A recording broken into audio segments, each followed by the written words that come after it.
Zu Beginn nehmen wir uns eine Zwiebel und würfeln sie. Anschließend nehmen wir uns 3 Knoblauchzehen und würfeln sie ebenfalls.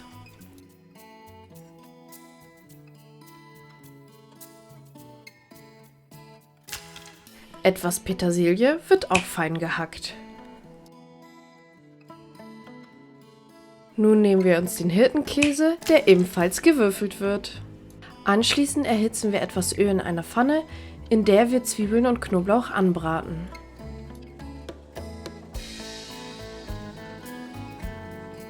Nachdem die Zwiebeln glasig angebraten worden sind, geben wir den Hirtenkäse hinzu.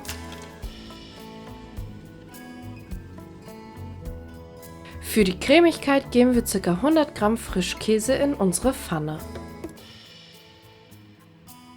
Das Ganze wird vorsichtig miteinander verrührt. Jetzt geben wir unsere frische Petersilie hinzu und verrühren das Ganze ebenfalls. Das Ganze würzen wir noch mit etwas Pfeffer. Optional kann noch etwas Knoblauchgranulat hinzugefügt werden.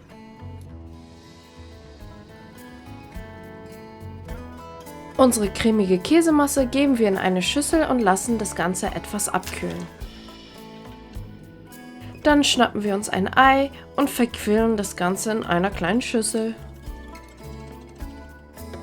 Schließlich nehmen wir uns die Jufka-Blätter und geben vorsichtig unsere Füllung drauf. Nun verschließen wir das Ganze vorsichtig miteinander. Achtet darauf, dass die Seiten ordentlich miteinander verschlossen werden, da sonst die Flüssigkeit austreten kann. Damit die Spitze kleben bleibt, beschmieren wir sie etwas mit unserem Ei.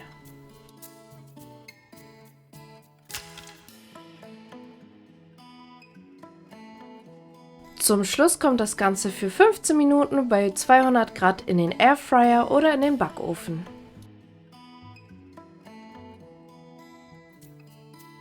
Wenn die Hälfte der Zeit rum ist, bestreichen wir unsere Sticks mit unserem Ei und geben noch etwas Sesam drauf.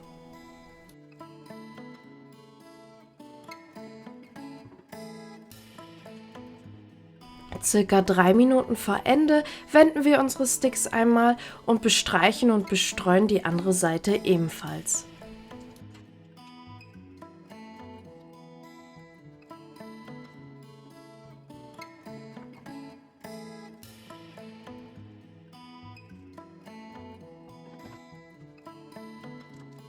Und dann haben wir unser Snack Time.